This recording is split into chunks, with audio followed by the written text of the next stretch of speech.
Magandang araw po sa inyo, Sir Blair, at sa lahat po ng nakikinig sa inyo. Isa po ako sa mga tahimik na taga-subaybay ng channel ninyo. Hindi po ako nagpapalampas ng kahit na isang upload, lalo na po kung tungkol sa mga aswang. Kung bakit? Siguro po dahil sa isang bagay na matagal ko ng pilit na kinakalimutan. Isang bagay na nangyari sa amin ng kapatid kong sinuno na noon ay 8 taong gulang pa lamang at ako naman ay 16. Maaga kaming naulila dahil nasunog ang bahay namin at doon namatay ang aking mga magulang. Mula noon, kami na lang ninuno. Namumulot kami ng basura para kami ay mabuhay. Isang araw ay may nag-alok ng tulong sa amin, isang matandang lalaki, at tinanggap naming magkapatid ang tulong na yon. Pero mali ang naging desisyon namin. Nagtiwala kami sa matandang yon, pero dinala lang kami sa isang sitwasyong sumubok sa lakas namin, sa tapang at sa hangganang kaya naming tawirin para mabuhay. Ako nga pala si Jed at ito ang aking kwento. Malakas ang hangin ng gabing yon. Pabugso-bugso ito, dahilan upang mahirapan ako sa pagtutulak ng kariton namin. Sinuno ang kapatid ko, nasa tabi ko, nakakapit sa laylayan ng aking maruming t-shirt. Medyo nagbabadya na pumatak ang ulan. Bilisan natin maglakad. Baka abutan pa tayo ng bagyo. Kuya, natatakot ako. Saan tayo sisilong? Ang lakas ng hangin eh. Baka bigla tayong liparin. Hindi ka liliparin. Basta humawa ka lang na mabuti kay kuya ha. Huwag ka mag-alala. Hindi kita pababayaan. Kunting lakad pa. Ay no, may waiting shed dun. Doon na muna tayo. Biglang umugong ang hangin. Lalong natakot ang kapatid ko. Sumiksik siya sa tagiliran ko at nagsimulang manginig ang mga kamay. Sa oras na yon, may mga dahong nagliliparan. Tapos, yung ilang yero sa mga nadadaanan naming bahay, kumakalampag na din. Mabilis ang tibok ng puso ko at natatakot din. Pero hindi ko yun ipinahalata sa kapatid ko. Nagkunwari akong matapang dahil alam kong kapag nagpakita ako sa kanya ng kahinaan, mas lalo siyang matatakot. Ako na lang kasi ang pwede niyang kapitan. Sa akin na lang siya kumukuha ng lakas. Ako ang kuya at kailangan kong maging matatag. Agad kong hinawakan ang balikat niya para kumalma. Huwag kang mag-alala, Nuno. Hindi tayo pababayaan ng Diyos. Habang naglalakad kami papunta sa waiting shed, bigla kong naisip kung gaano kahirap ang naging buhay namin. Halos magpipitong taon na rin kami na kaming dalawa lang. Namatay kasi sa sunog ang aming mga magulang. Mula noon, kami na lang dalawa ng kapatid ko ang magkasama. Nabuhay kami sa kalsada. Wala namang kaming ibang mauuwian dahil natupok ang bahay namin dahil sa sunog. Wala din kaming ibang malalapitan dahil yung mga kamag-anak namin ayaw nila kaming tanggapin. Ang kariton namin, ang tanging yaman namin ng kapatid ko. Yun ang ginagamit namin sa paghahanap buhay. At doon na rin kami natutulog saan man kami abutin ng dilim. Mahirap maging basurerong gala.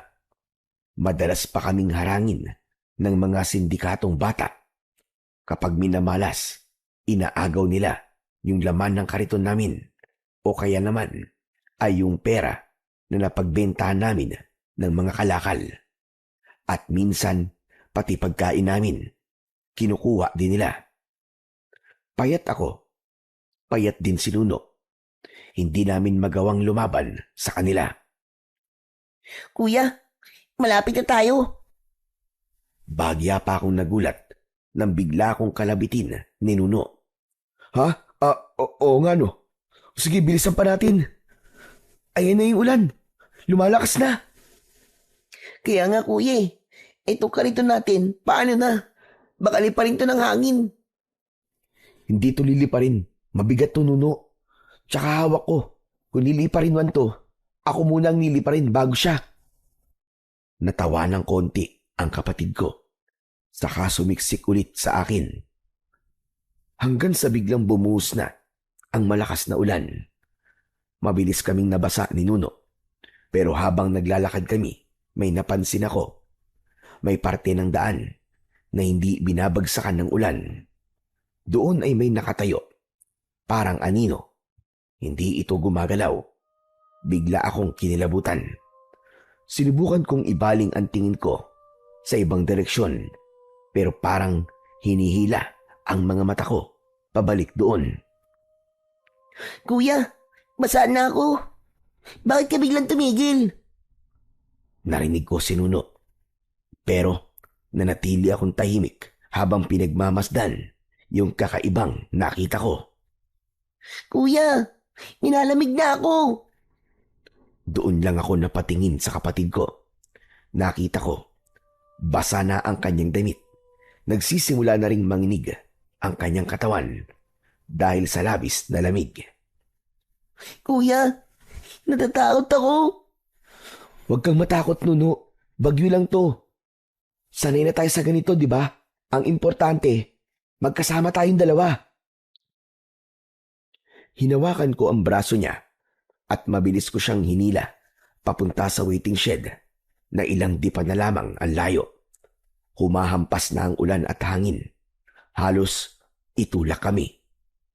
Pagdating namin sa waiting shed, mabilis kong itinulak paloob ang kariton. Wala kaming kasama doon. Dalawa lang kami ni Nuno. Nakaupo sa malamig na sementong sahig habang nasa tabi namin ang kariton. Lalong lumakas ang ulan.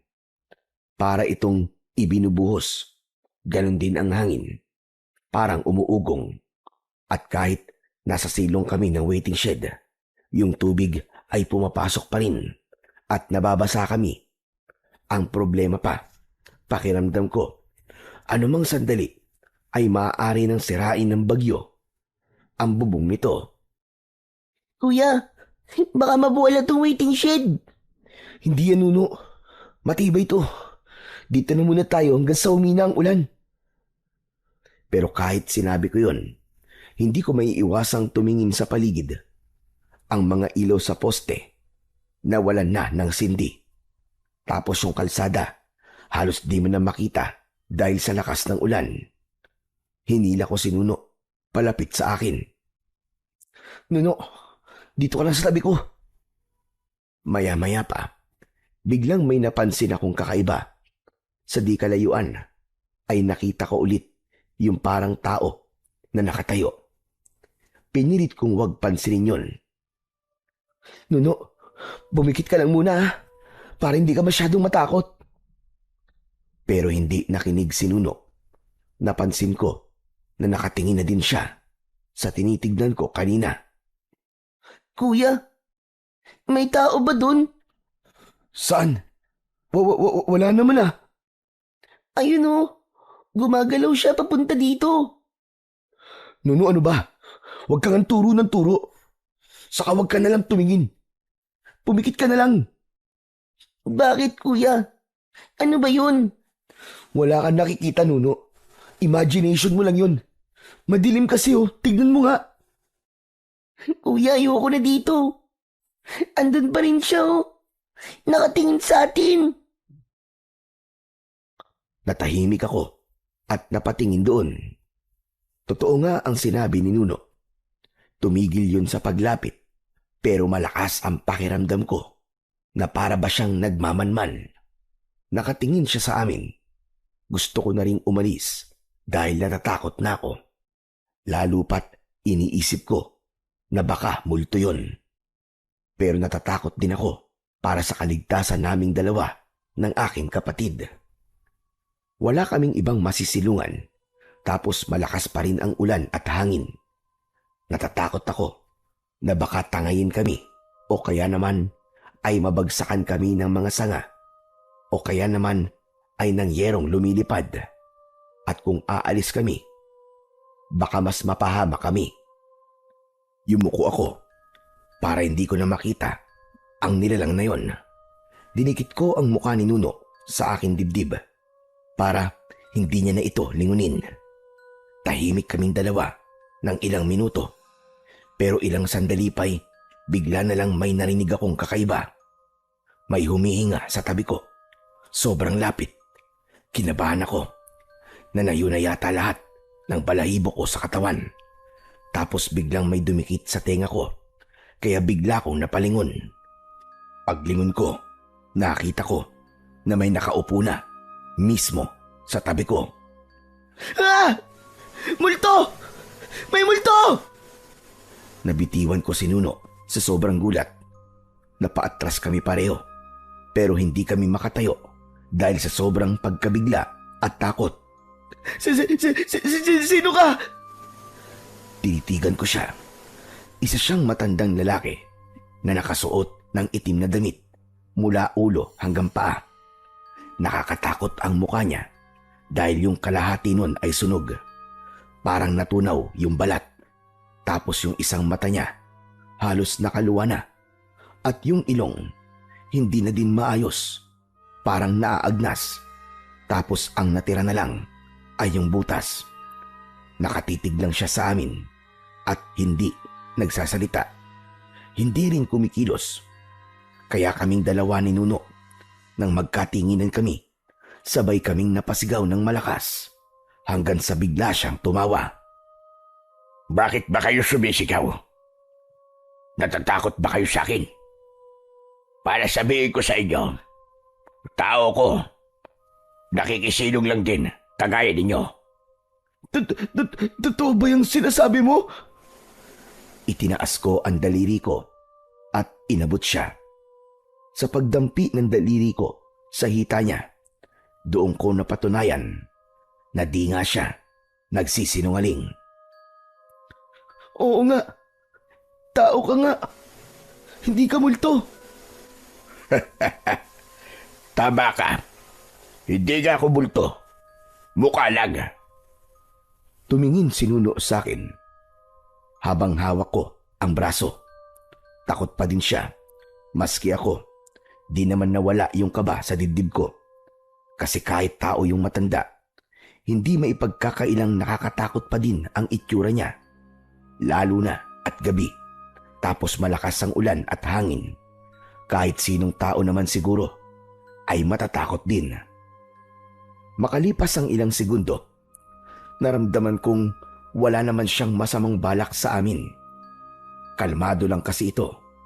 Tapos ay para bang sanay na siya sa nakikita niyang naging reaksyon namin. Doon ako biglang nakaramdam ng hiya. Tumayo ako at muling umupo sa tabi ng matandang lalaki. Hinila ko na rin si Nuno sa tabi ko. Panay ang sulyap niya sa matanda. Okay ka lang ba, Nuno? Huwag ka nang matakot.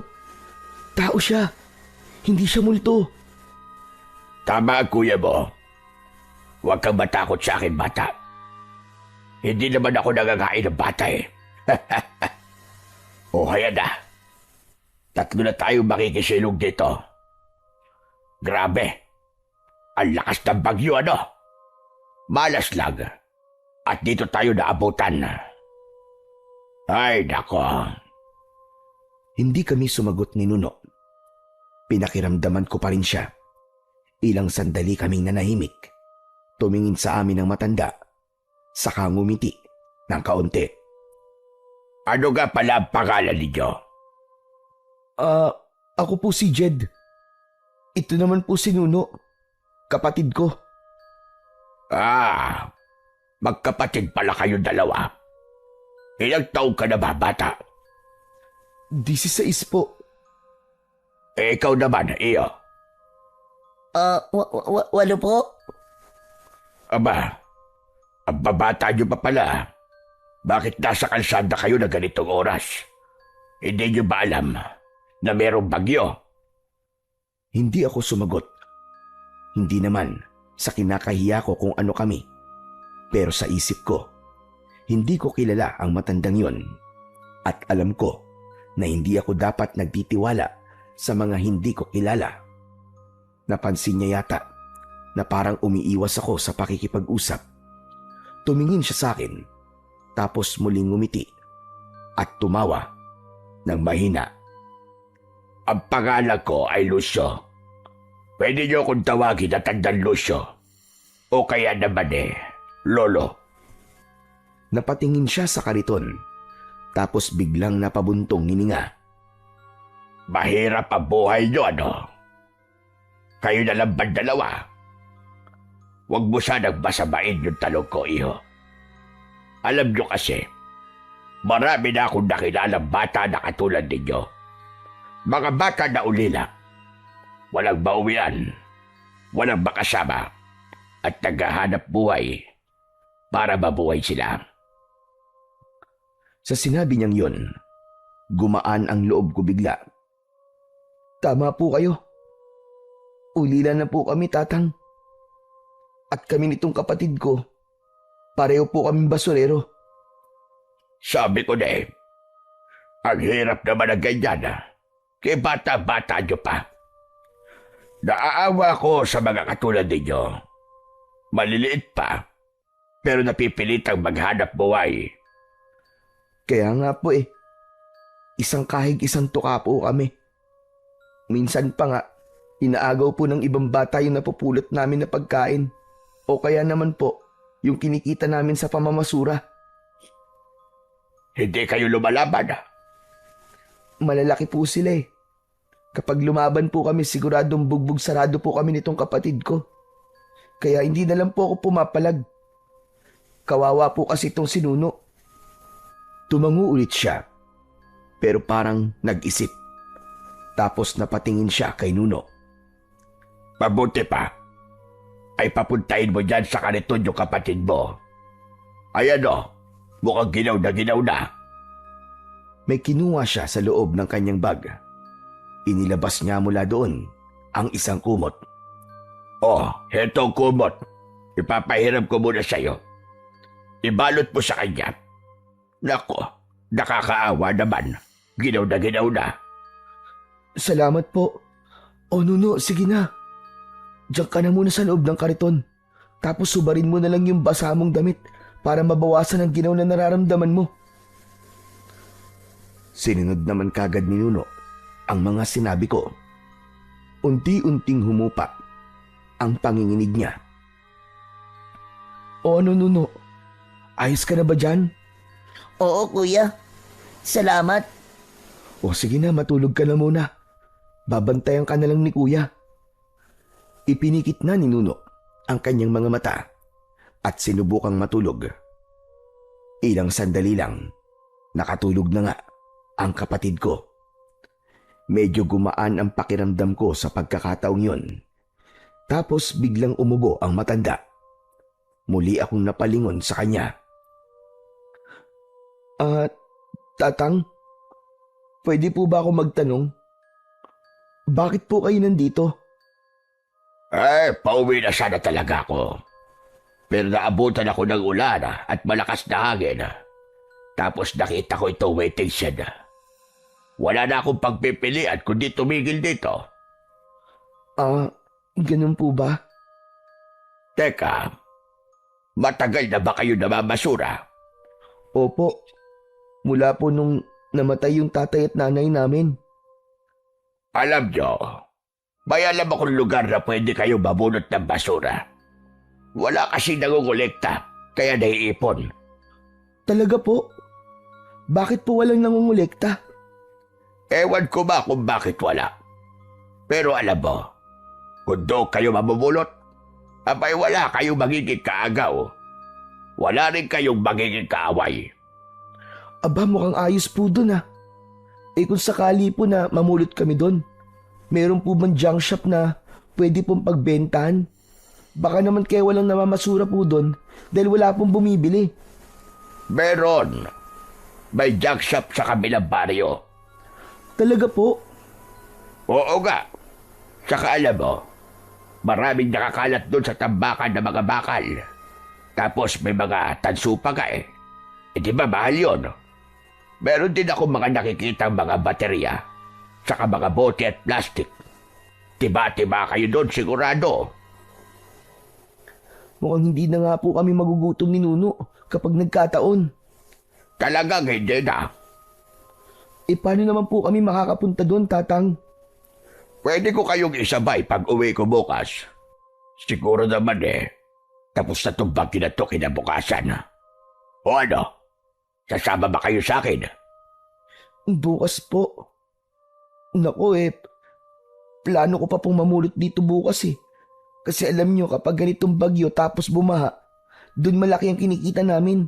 Marami po kami napupulot na pwedeng ibenta. Kung sasama po kami sa inyo bukas, sayang naman po yung pagkakataon na kumita po kami ng malaki. Ano ba pinaghihinayangan mo iyo? Hindi ba nga sinabi ko sa'yo, mas malaki ang kikitain mo sa baryo namin. Katulad yan, di naman dito palagi bumabagyo o bumaba. Kung doon, aba, araw-araw, fiesta kayo magkapatid. Tumigil ako saglit at nag-isip. Alam kong may punto si Tandan Lucio, pero hindi ko rin maiwan yung pagkakataon na dala ng bagyo. Hindi madaling magdesisyon. Hindi ko alam kung alin ang mas dapat piliin. Yung oportunidad ba na sinasabi niya o yung agarang pangangailangan naming magkapatid na kumita ng pera. O ano? Anong desisyon mo, bata? Sasama ba kayo? Ano po kasi? Alam ko na naguguluhan ka. Pero iyo, bukas na ang uwi ko sa amin. Kung hindi kayo sasabay sa akin, wala lang magtuturo sa inyo ng daan papunta doon. Sayang ang pagkakataon. Ilang beses akong napalunok at hindi ko alam kung ano ang sasabihin ko sa matanda. May kubo rin ako doon. Pwede kayong tumira muna sa bahay ko habang nagsisimula kayo. Talaga po? Patutuloyin niyo po kami sa bahay niyo? Oo. Bakit parang hindi ka yata makapaniwala? Tinitigan ko si Tandan Lucio. Tama siya. Hindi talaga ako makapaniwala at hindi ko lubos na maisip na may taong handang mag-alok ng tulong sa amin ng tirahan. Bigla ako naging emosyonal. Tapos, ang saya ko nang marinig ko yung mga sinabi niya. Matagal na ho kasi kaming pag-alagala sa kalsada, Tatang Wala po kaming lugar na matawag naming amin. Minsan nga po, pakiramdam po namin. Hindi na po tao ang tingin sa amin ng iba. Na para bang katulad na lang po kami na mga pinupulot namin. Mga basura. Napatitig sa akin ang matanda. Nakita kong kumunot ang noo niya, pero hindi siya nagsalita. Kaya nagpatuloy ako. Imbis na tulungan po kami ng mga tao, minamaliit pa po kami. May mga pagkakataon pa nga po dati na habang namumulot kami, tinataboy po kami. Yung iba po, hinahagisan pa kami ng mga panis na pagkain o kaya bato. Meron din pong pinagtatawanan kami. Sinasabi na wala daw po kaming pag-asa. Na wala kaming mararating kasi tagapulot lang daw po kami ng basura. Ang hirap naman ang pinagdaanan ninyo magkapatid. Nakakalungkot na mga bata pa lang kayo nararanasan nyo na ang kalupitan ng mga tao. Kaya nga po ang hirap po. Wala po akong magawa kundi po magtiis.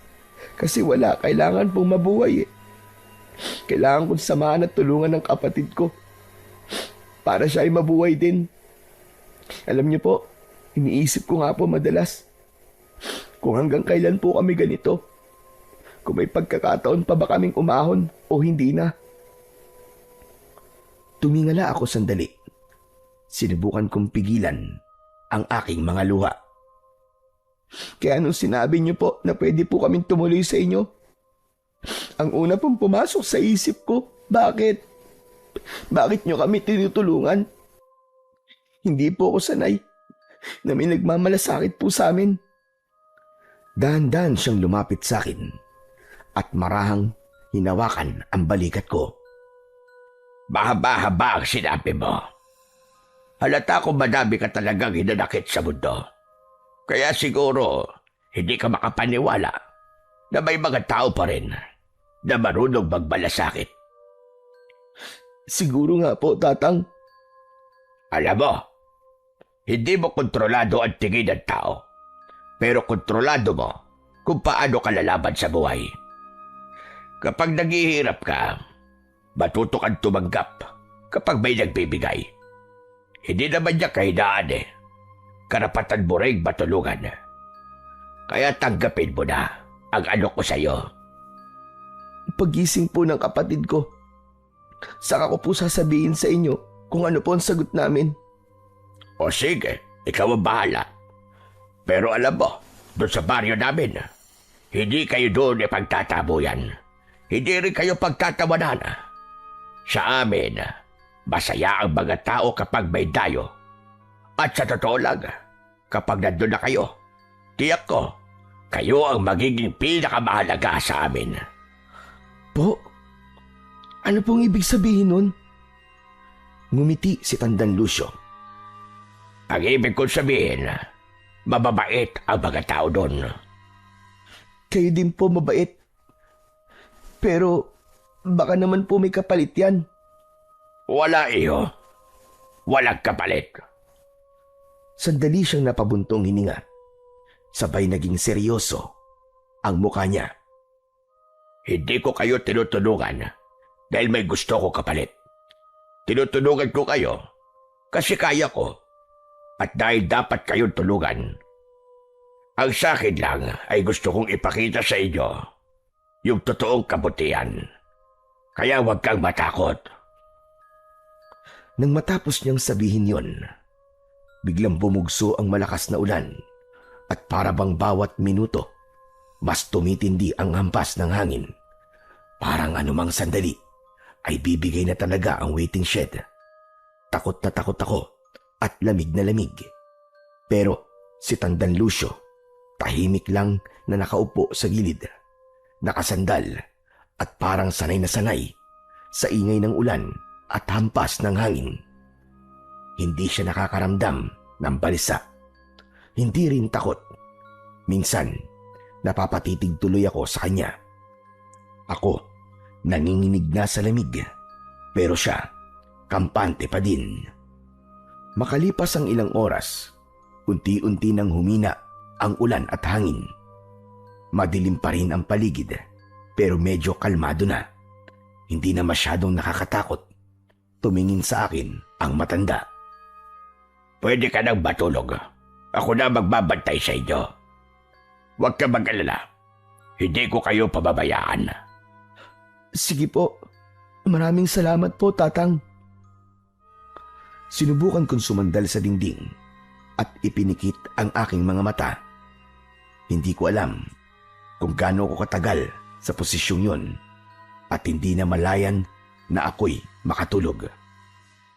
Kinabukasan, pagmulat ko ng aking mga mata, una kong napansin si Tandang Lucio na nakaupo pa rin sa sulok ng waiting shed. Dilat na dilat ang mga mata niya at medyo namumula.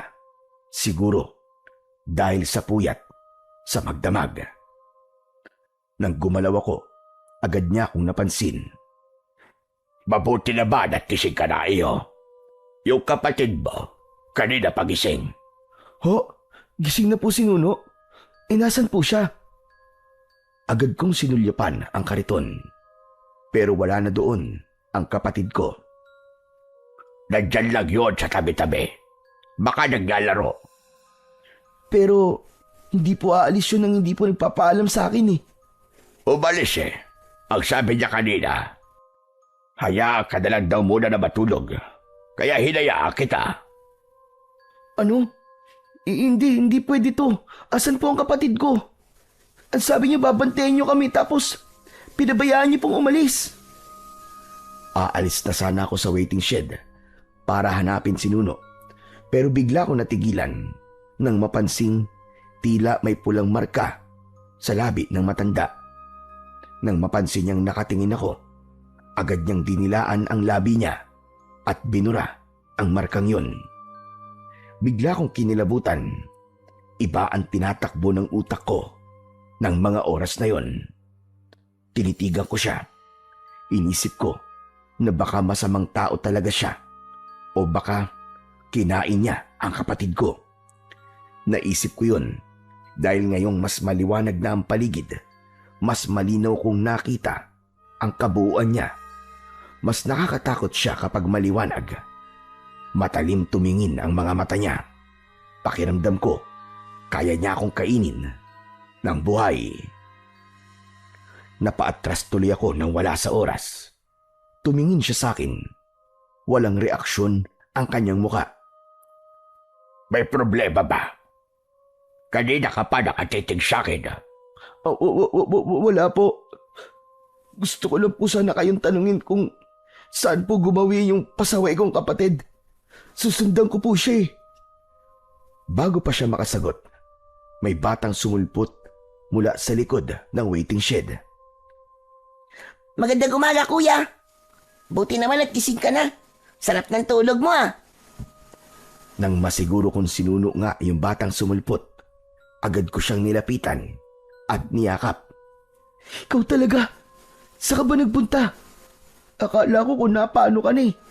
Saan naman lang iginising mo ako bago ka umalis? Kinabahan ako dun ah. Sorry, kuya. Ano kasi, dumiskarte ako ng damit na may susuot natin. Dumiskarte? Anong ibig mo sabihin dumiskarte? Ito po oh.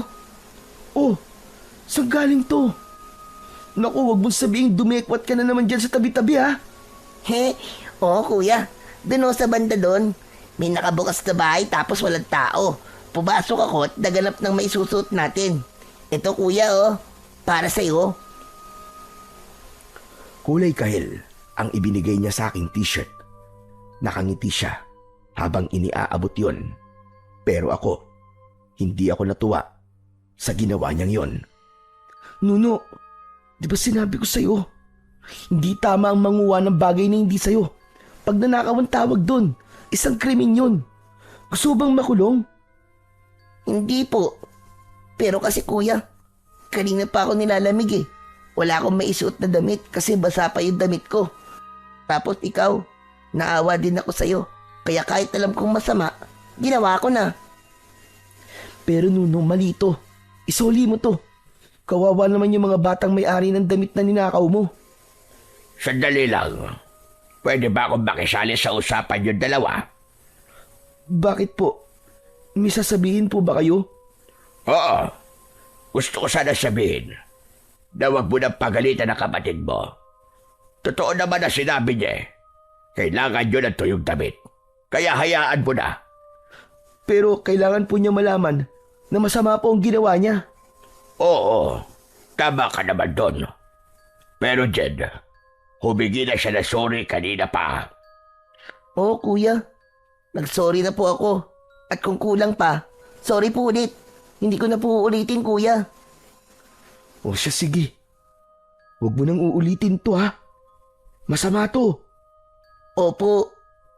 O siya, mabuti pa ay magbihis na kayo. Lalo ka na Jed, kakain tayo. Sigurado ko gutom na kayo. Nagkatinginan kami ni Nuno. Nahihiya kaming umuo. Pero dahil alam naming dalawa na wala kaming pera, napansin ng matanda na natahimik kami. Kaya dinugtungan niya. Libre ko kayong dalawa, kaya wag na kayo mag-alala. Madami po kayong pera, lolo? Meron, pero hindi naman ganun kadami. Sakto lang. O siya, tara na kumain tayo. Kailangan kasi na busog kayo bago tayo bumiyahe pa uwi. Biyahe? Bakit po? Hindi pa ako tapos magsalita nang biglang sumabat si Nuno. Ako na po yung sumagot, kuya. Sinabi ko po kay Lolo na oo. Ano, Nuno? Bakit ka pumayag kagad? Kuya, huwag na natin tanggihan si Lolo. Kawawa naman eh. Ano? Kawawa? Paano naman siya naging kawawa? Di ba, Lolo? Ang sabi mo kanina, mag-isa ka na lang sa kubo mo, kaya gusto mo kaming isama? Napatingin ako sa matanda. Yun ang sinabi mo sa kanya? Ngunit imbis na sumagot siya, si Nuno ang muling sumabat. Sabi niya sa akin, kuya, kanina, meron daw siyang kasamang apo noon, kaso nagkasakit tapos namatay. Nalulungkot daw siya. Ang sabi pa niya, naaalala daw niya sa akin si Roger. Kung buhay pa daw kasi yun, baka magkasing edad kami.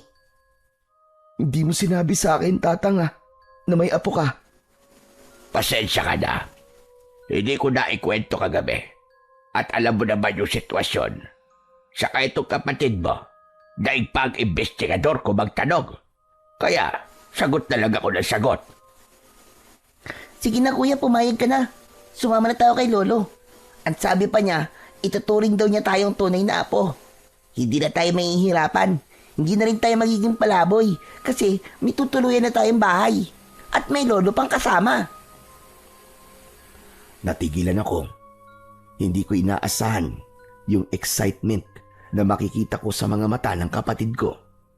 Kaya naman, nagdesisyon na ako. Okay na, sige na. Sasama na tayo kay Lolo pag uwi. Halos magtatatalon ang kapatid ko sa tuwa. Para siyang bata na nakatanggap ng regalo na hindi niya inaasahan. Kaya lang, kung sasama kami sa inyo, Lolo, paano po tong kariton namin?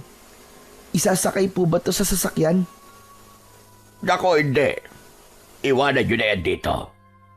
Hayaan nyo lang may makapulot para mapakinabangan ng iba. Po, hindi po pwede. Yan po ang kabuhayan namin eh. Papalitan ko na lang. May kilala akong magaling gumawa ng mga ganyan doon sa baryo. Magpapagawa tayo sa kanya ng bagong kariton.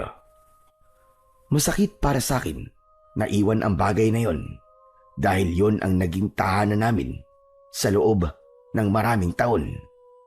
Medyo napaiyak pa ako pero wala naman akong magagawa. Hindi ko naman maipipilit na dalhin ang kariton. Ilang sandali pa, inakay na kami ng matanda at dinala sa isang karinderya malapit din doon sa waiting shed. Pagpasok namin, naamoy ko na kagad yung bango ng lutong pagkain. Pinaupo niya kami at umorder siya ng kung ano-anong ulam. Ilang sandali pa, dumating na yung mga inorder niya at inilapag sa harap namin. Si Nuno, halos hindi makapaniwala nang makita niya yung fried chicken.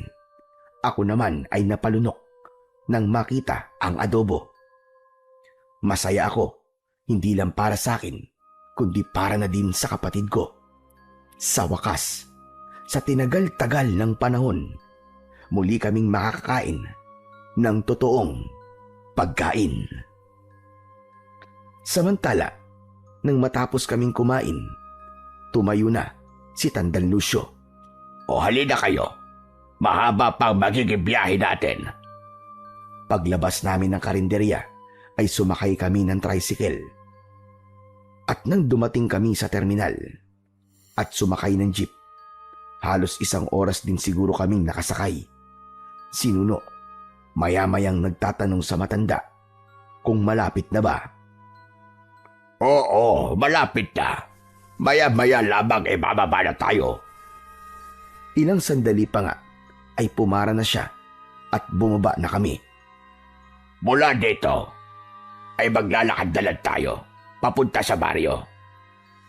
Po, ba't maglalakad po tayo? Kailangan nating maglakad kasi hindi naman nadaanan na sasakyan yung pupuntahan natin. Yun ang aakatin natin, oh. Sandali lang po, Lolo. Diyan po sa itaas ng bundok yung sinasabi niyo pong baryo. Oo, iyo. Diyan nga. Pero bakit di niyo po sinabi sa akin kagad? Ibig sabihin po, liblib po yung lugar? Hindi naman ganun kaliblib. Huwag kayo mag-alala. Magiging masaya kayo doon. Ano, tara na. Medyo nag-alinlangan akong sumama. Nasabi ko tuloy sa akin sarili na baka nga siguro walang namamasura sa lugar na yon ay dahil mahirap itong puntahan ng kahit na sino. Pero magkaganon pa man, sumunod na rin ako nang magsimula na silang maglakad ng aking kapatid na si Nuno.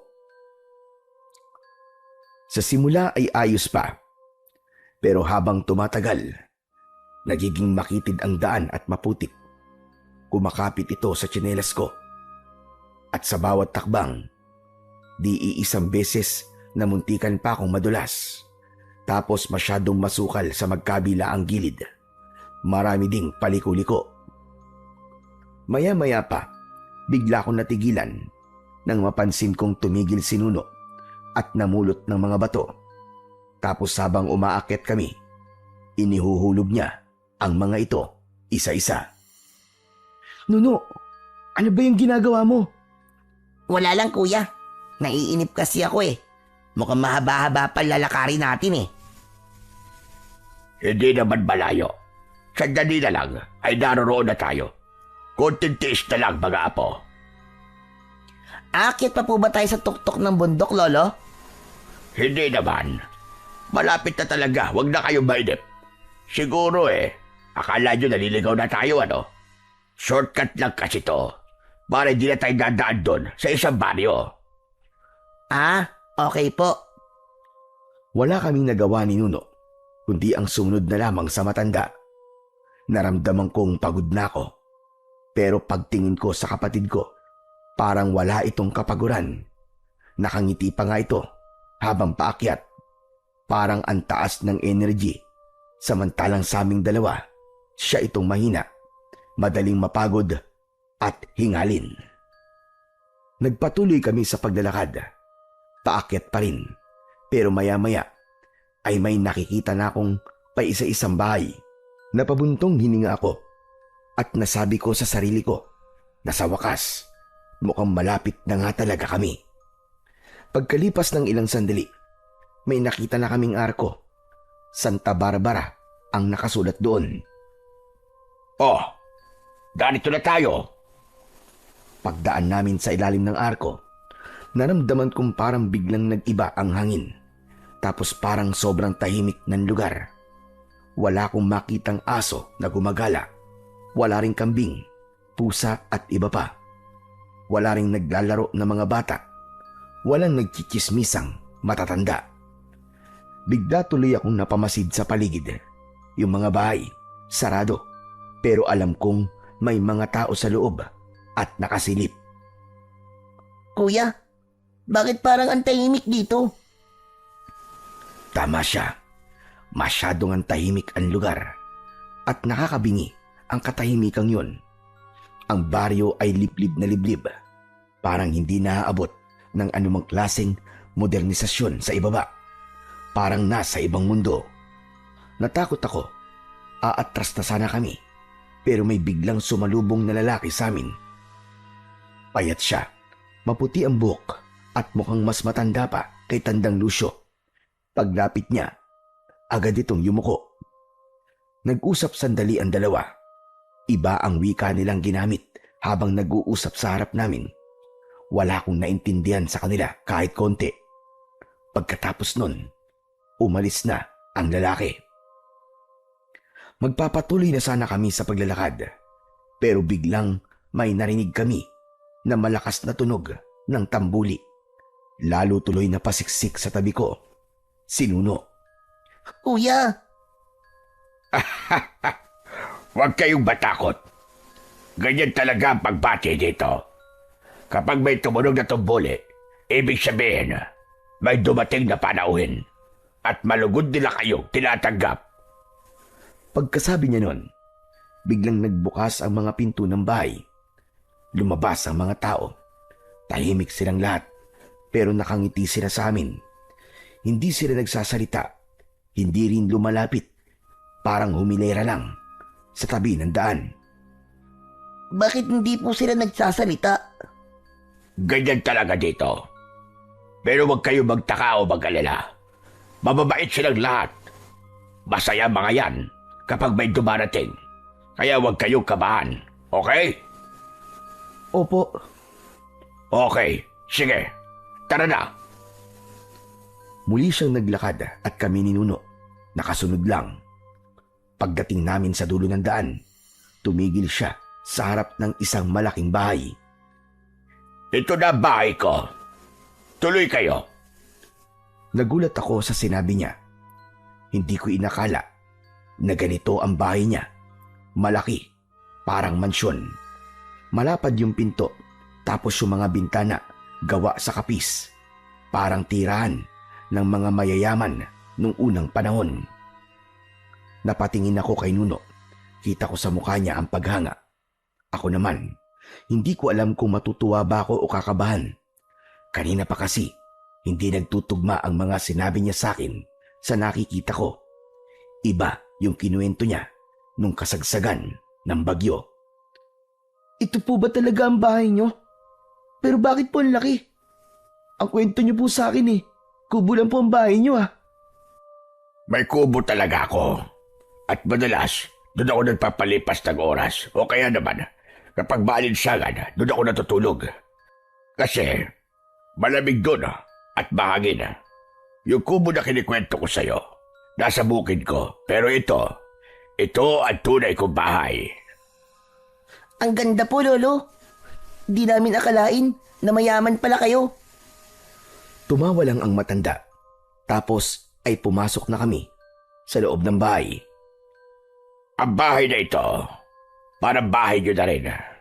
Kung ano ang meron dito, pwede nyong gamitin. Pati mga pagkain, pwede nyong kainin. Talaga po, Lolo? Wow! Kuya, ang swerte naman natin! Hindi ko sinagot si Nuno. Medyo naguguluhan pa talaga ako sa nangyayari. Pero ganun pa man, nanatili lang akong tahimik. Sa taas ng bahay, may 4 na kwarto. Yung 2 nasa dulo, sa inyo na yon. Kayo na ang pumili kung alin doon na gusto nyo. Pwede kayo magkaiwalay o magsama sa isang kwarto. Ako po, gusto ko po yung sarili ko pong kwarto. Aba, ganun? Di ba dati ayaw mo akong iwan kahit saglit lang? Bakit bigla atang nag-iba ang ihip ng hangin? Noon yun, kuya. Siyempre, natatakot ako kasi nasa kalsada tayo. Pero dito, bahay naman to Ligtas dito. Di ako matatakot dito. O siya, sige. Umakyat na kayo at tingnan nyo. Ay, teka pala. May nakalimutan pala akong sabihin sa inyo. Ano po yun? Tulad ng sinabi ko kanina, ang bahay na ito ay para na rin ninyong pagmamayari. Pero may isang kahilingan lang ako. Yung 2 nauna na kwarto, huwag niyong bubuksan. Kwarto ko kasi itong nasa unahan, sa tabi ng hagdan. Tapos yung katabi nun, kwarto yun ng apo ko dati. Opo, naiintindihan po namin. Mabuti. O sige, akyat na kayo at pumili kayo ng kwarto.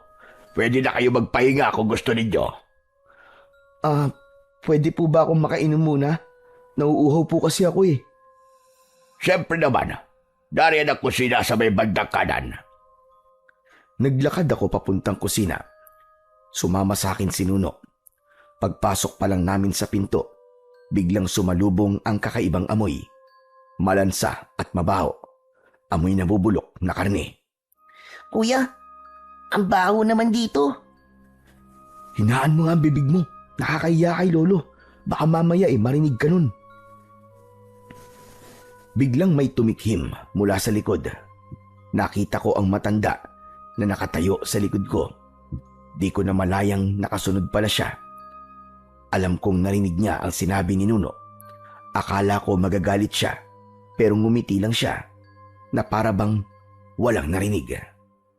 Samahan ko na kayo. Darito ang tubigan. Tara, dito kayo. Dinala niya kami sa mismong kusina. doon mas lalong umalingasaw ang mas tumapang na amoy.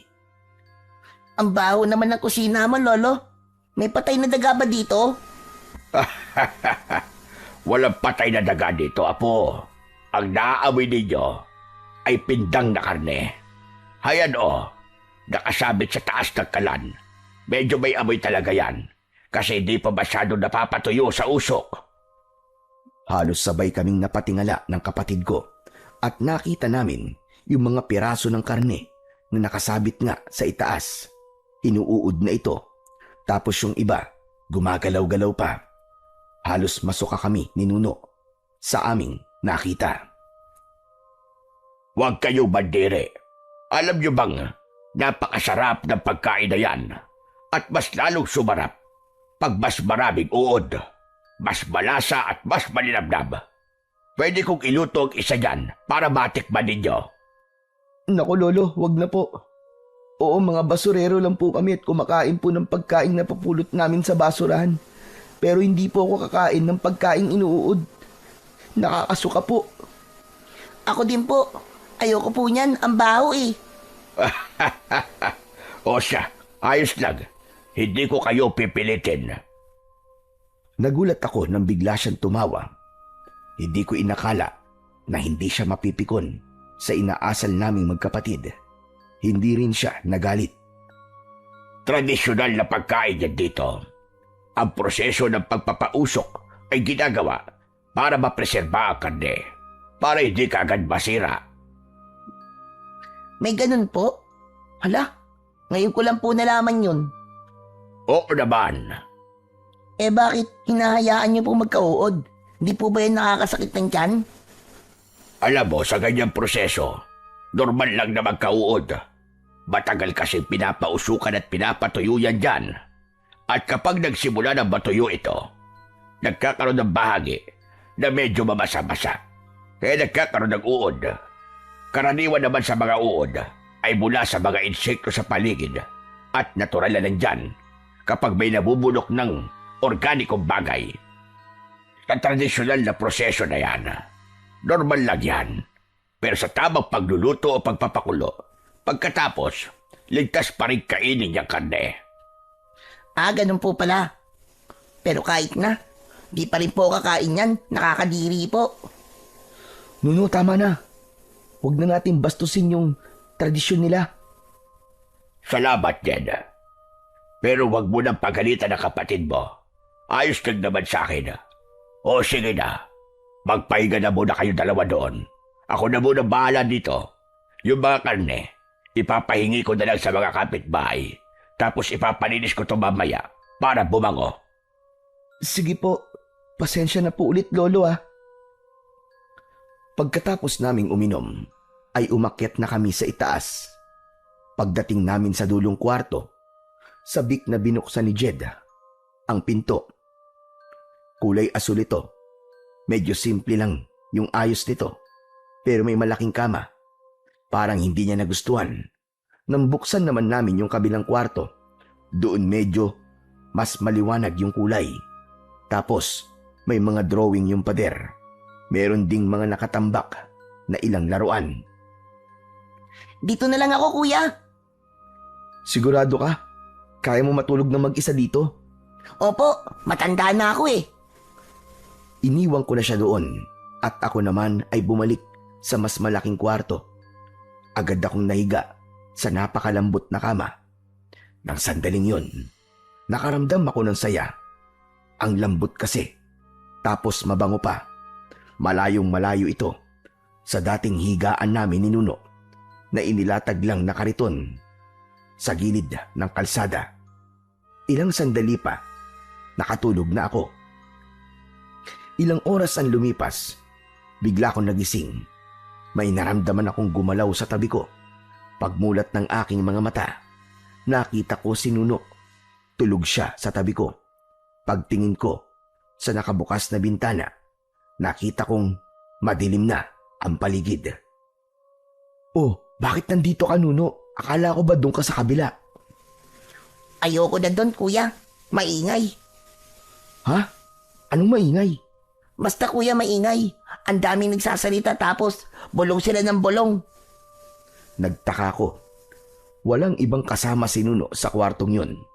Subalit nakita kong seryoso ang muka ng kapatid ko. Saka hindi siya marunong magsinungaling. Nuno, ano bang sinasabi nila?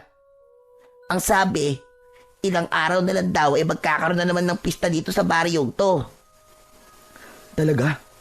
Bakit parang di ka masaya? Di ba gustong gusto mo ng piyesta? Nung nasa bayan tayo, palagi ka nagpapadala sa akin sa peryahan. Tapos pangarap natin makasakay ng mga rides, di ba? Opo kuya. Kaso, hindi raw masaya ang piyesta dito sabi ng mga bumubulong eh. Paano hindi masaya? Umiiyak sila kuya. Kasi masakit daw. Masakit? Anong ibig mong sabihin masakit? Hindi ko alam kuya eh. Basta, naririnig ko lang silang nag-uusap-usap. Kahit hindi ko sila nakikita. Baka naman nananaginip ka lang. Hindi po. Imposible po managinip ako. Kasi hindi naman ako nakatulog eh. Maingay nga po sila eh. Hindi ko alam kung bakit at paano nagagawang magsalita ng kapatid ko ng mga bagay na ganon. Pero habang nakahiga kaming parehas sa kama, yung dibdib ko, sobrang bilis ng tibok. Magulo ang isip ko. Nakakaramdam na din ako ng takot, pero si Nuno, parang hindi naman. Ilang sandali pa, bigla kong naalala, si Lolo Lucio. Hindi ba nagpunta si Lolo Lucio dito para gisingin tayo? Hindi po. Ang sabi ng bumubulong, wala siya dito kanina pa. Ano? Pero ang sabi niya, di ba, maghahanda siya ng makakain natin? Bakit kuya, nagugutom ka na ba? Medyo pero kaya ko pa naman. Sanay naman tayo sa gutom eh. Kaya nga kuya, ako rin. Hindi naman ako nagugutom. Kung ganun, itulog na lang natin to. Pumikit na ang kapatid ko. Samantalang ako, nanatiling nakatulala sa kisame. Hindi pa man nagtatagal, narinig ko na siyang humihilik. Medyo natawa pa nga ako dahil kabilis niyang nakatulog. Kinuha ko ang kumot. Naramdaman ko kasing medyo malamig, kaya balak ko siyang kumutan. Ngunit nang ilalagay ko na, may napansin akong nakalagay sa kanyang leeg. Isang kwintas na gawa sa balat ng hayop. Dahan-dahan kong hinila yon mula sa loob ng kanyang t-shirt. May palawit ito na parang buto pero matigas. Natigilan ako. Hindi ko alam kung saan ito nakuha ng kapatid ko. Gusto ko sana siyang gisingin para tanungin, pero mahimbing na ang kanyang tulog. Binitiwan ko ang kwintas at hinayaan ko na lang kasi mukhang hindi naman yon mukhang mahalaga. Tinakpan ko na siya ng kumot. Inayos ko na rin ang sarili ko, pero paglingon ko sa may bintana, parang may napansin akong malilikot na anino na kanina pa pabalik-balik. Dahan-dahan akong tumayo at lumapit sa may bintana. Hindi ko binuksan. Sinilip ko lang mula sa maliit na puwang. Sa ibaba, sa gilid ng bakuran, nakita ko si Tandang Lucio. May kausap siyang lalaki. Nakasombrero ito, kaya hindi ko makita ang muka. Pero halata sa tindig na mas bata siya kaysa kay Tandang Lucio. Umalis ka dito. Hindi kita kailangan. Matagal ka nang itinakwid dito. Kaya lumayas ka. Aalis ako. Pero pagbigyan mo muna ang hilig ko. At bakit naman kita pagbibigyan? Pinaghirapan ko yon. Tapos ibibigay ko na sa'yo. Tigilan mo na to. Hindi mo alam ang ginagawa mo. Alam ko ginagawa ko. Kaya wag mo akong turuan. Sige na, umalis ka na. Bago pa kita ipahabol sa mga aso. Hindi ako takot sa mga aso mo may pakpak. Pero kung gusto mo dito, sige bahala ka. Pero babalik ako dito para paulit-ulit na ipaalala sa'yo na masama ang ginagawa mo. Walang masama sa ginagawa ko. Meron. At alam kong hindi niya gusto ang ginagawa mo. Kaya nakikiusap ako, tama na. Patahimikin mo na. Huwag ka naman damay ng mga inosente. Huwag mo akong pakialaman. Umalis ka na ngayon din. Dahil parating na sila. Pagkarinig ko noon, bigla kong kinalabutan. Hindi ko alam kung sino ang tinutukoy niyang mga paparating at kung ano ang ibig sabihin ng kanilang pinag-uusapan. Bigla kong napatingin kay Nuno. Tulog pa rin siya at walang kamalay-malay. Muli akong sumilip sa ibaba. Yung kausap ni Tandan Lucio, naglakad na palayo. Sinundan ko siya ng tingin hanggang sa lamunin na siya ng dilim. Ang matanda naman, nakatayo lang at nakatitig sa direksyong pinuntahan ng lalaki. Parang malalim ang iniisip. Pero bigla siyang lumingon, derecho kung saan ako nakasilip. Mabilis kong isinara ang kurtina at nagmamadaling humiga. Pinilit kong maging kalmado at pilit kinontra ang takot na nararamdaman ko. Ngunit maya-maya lang ay may narinig akong mga mabibigat na yabag at palapit ito ng palapit hanggang sa tumigil yon sa labas ng pinto namin. Bigla kong napigil ang aking paghinga at hindi na rin ako gumalaw dahil sa labis na takot at kaba. Tapos sa siwang ng pinto, nakita kong may aninong gumagalaw. Sumunod doon ay biglang gumalaw ang seradura. Mabilis niya itong pinipihit, parang desperadong makapasok. Mabuti na lang at di ko nakalimutang ilak ang pinto. Ngunit bigla ko ding naisip na kung si Tandang Lucio ang naroon, sigurado kong meron siyang susi at yun ang mas lalong nakadagdag ng kaba ko. Muling pumihit ang seradura. Dahan-dahan na sa pagkakataong yun. Alam kong bukas na ito. Nakita ko. Dahan-dahan na itong bumubukas. Gusto kong sumigaw pero hindi ko magawa. Pero habang unti-unti akong kinakain ng kilabot at kaba, bigla kong may narinig na boses. Lolo? Biglang tumigil ang nasa labas at muling isinara ang pinto. Tapos narinig ko ulit yung mga yabag, pero papalayo na. Pagkalipas ng ilang segundo, mula nang mawala ang mga yabag, bumalik na ang katahimikan. Nakahiga pa rin ako at nagsimulang magdasal. Hanggang sa nakatulog ako nang hindi ko namamalayan. Kinabukasan, pagmulat ng mga mata ko, agad kong tinignan si Nuno. Pero wala na siya sa tabi ko. Bigla kong napabalikwas, kumaripas ng takbo. Wala akong pakialam kung madapa ako dahil sa pagmamadaling bumaba. Nuno! Nuno, nasan ka? Nuno! Pagkababa ko ng hagdan, ay wala pa ring sumasagot. Mas lalo akong kinabahan. Sa isip ko, baka mamaya ay may masamang nangyari na sa kanya habang tulog ako. Naisip ko, baka kinuha siya ni Tandan Lucio. Nuno! Nuno! Kuya, nandito ako! Bigla akong napahinto. Pagtingin ko sa may papuntang kusina, nandun ang kapatid ko. Nakatayo, nakangiti. Magulo pa ang kanyang buhok. Pagkakita ko sa kanya, para akong nabunutan ng tinik sa aking dibdib. Diyos ko, andiyan ka lang pala. Buti naman. Oo, kuya. Kumakain na ako eh. Pasensya ka na, di na kita ginising kanina kasi ang sarap ng tulog mo eh. Nagugutom na ako, kaya nauna na akong bumaba. Ganun ba? Bago pa muling makasingit, si Nuno, lumitaw sa likuran niya si Tandan Lucio. Halatang bagong gising din ito. Halina, sumabay ka na sa amin kumain. Muli nang pumasok ang dalawa. Agad naman akong sunod. Pagpasok ko sa kusina, nakita ko ang lamesa. Ang daming nakalagay na pagkain. Parang may handaan. Parang fiesta. Pasensya na kayo kagabi kung hindi ko na kayo napakain. May biglaan kasi akong pinuntahan. Madaling araw na ako nakauwi. Okay lang po yun, Lolo. Kasi bawing-bawi naman po ngayong umaga. Ang sarap po ng mga luto nyo.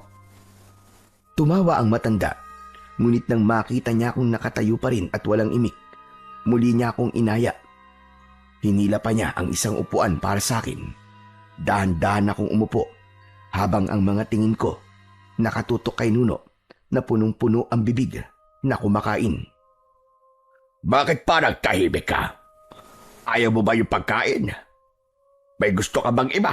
Sabihin mo sa akin. Nako, hindi po, Lolo. Ang totoo nga po napakarami po ng pagkain. Hindi lang po ako makapaniwala. Nako, kumain ka na kuya. Lahat yan masasarap, promise. Sige. Lolo Lucio, salamat po sa mga ito Huwag kang magpasalamat. Ayos kang naman sa akin. Nagsimula akong kumain. Kumuha ako ng karne na may sabaw. Nang malasahan ko yun, napatunayan kong tama nga ang sinabi ng kapatid ko. Ang sarap po Sabi ko na sa'yo kuya, masarap lahat yan Nagpatuloy ako sa pagkain. Tinikman ko pa yung iba at talagang nasarapan ako. Yung mga karne ang lambot at malasa. Yung isda ganun din. Pati na yung manok. Basta masarap lahat. Madami kaming nakain ni Nuno. Tapos ako, parang unti-unti, gumaan ang loob ko. Pero habang nandun kaming tatlo sa mesa, biglang pumasok sa isip ko yung pinag-usapan namin ng matanda nung kasagsagan ng bagyo at yung tunay na dahilan kung bakit kami sumama sa kanya. Lolo, pwede po bang pagkatapos namin kumain ay ituro niyo po sa amin yung basura na sinasabi niyo? Ha? Abay, bakit naman? Kasi po, gusto ko pong mamulot ng basura para meron po kami maibenta. Para makapagbigay din po kami sa inyo pang gastos sa kinakain namin ni Nuno. Hindi naman ako naniningil, Apo. Hindi ko pa babayaran sa inyo yung mga kinakain ninyo. Hindi nyo na kailangan mamasura pa. Hindi po. Nahihiya po kasi ako Kaya wag niyo po sana akong pigilan. Sigurado ka ba? Gusto mo pa ding magtrabaho ng ganon? Opo. Pero bakit? Di ba sinabi ko naman na hindi nyo ako kailangan bayaran? Marami akong pera, iho. At wala naman akong ibang pagkakagastusan. Ako ang bahalang magbigay sa inyo ng pagkain, ng damit, ng gamit, kahit ano pa. Hindi nyo na kailangan mamulot ng basura. Nagkatinginan kami ni Nuno. Parehas na napatigil sa pagkain. Mga bata pa kayo. Hindi tama na naghahanap buhay kayo. Dapat i-enjoy nyo lang yung kabataan ninyo at yung natitira nyong buhay. Po? Ano po sabi nyo? Ang ibig ko sabihin dapat maging masaya kayo hanggat bata. Kasi kapag naging matanda na kayo, wala na. Puro hirap at responsibilidad na ang kakaharapin ninyo. Pero hindi po ako sanay na walang ginagawa Ayoko pong maging tamad. Hindi ka naman magiging tamad Pero kasi, hayaan nyo na ako maghanap buhay. Huwag nyo akong alalahanin. Hindi nyo kailangan magtrabaho para sa akin. Kayo dapat ang inaasikaso. Hindi kayo ang nag-aasikaso. Tumahimik ako. First time, may nagsabi nun sa amin. Nasanay kasi kami na kami yung gumagawa ng paraan. Wala nang iba. Habang nandito kayo, hindi nyo kailangan mag-alala. Kumain lang kayo, matulog na maimbing, maglaro kung gusto nyo. Pwede rin kayo maglimot-limot dito. Basta wag lang kayong papasok sa kakahuyan o sa gubat at baka kayo'y maligaw. Maraming mababangis na hayop sa gubat. Sige po, Lolo. Kung yan po ang gusto nyo. Mainam naman. Basta ang gusto ko, magpataba kayo. Ang papayat ninyo Talagang tataba po kami dito, Lolo Lucio. Lalo na po kapag ganito kadami at kasasarap araw-araw ang ihahain nyo sa amin. Nuno, nakakahiya. Huwag mo siya bawalan. Hayaan mo na siya. Nakakatuwa Sige na, kumain lang kayo na kumain. Makalipas ang ilang minuto, nang maubos na namin ng pagkain, nagpahinga kami sandali. Maya-maya, tumayo si Tandang Lucio at inayos ang suot niyang sombrero. O siya, mga apo, aalis muna ako ha. May pupuntahan lang ako. Saan po kayo pupunta, Lolo? Sa bahay ng pinuno ng kapitan. May kailangan daw akong tulungan doon. Baka mamayang hapon pa ako makakauwi. Okay po. Habang wala ako, pwede kayo gumawa ng kahit na anong magagaang trabaho dito sa bahay.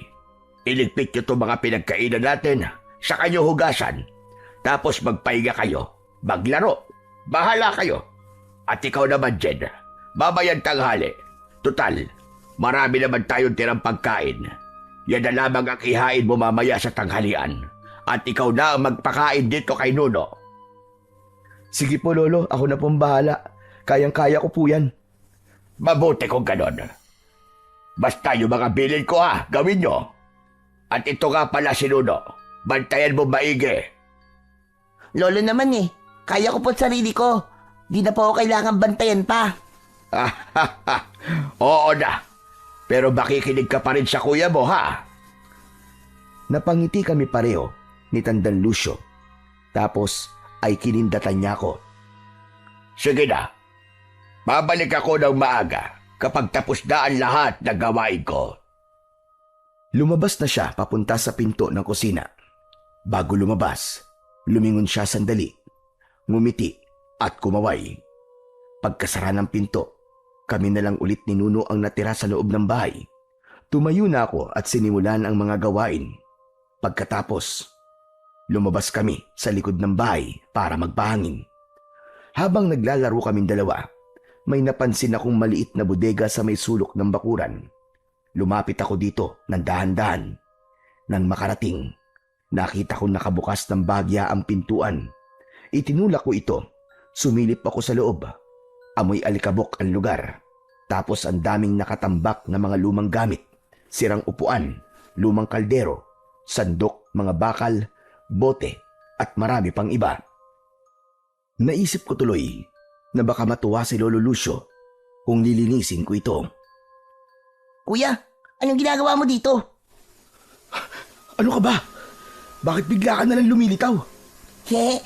Hala, hindi naman kita ginugulat Nagtatanong lang naman ako.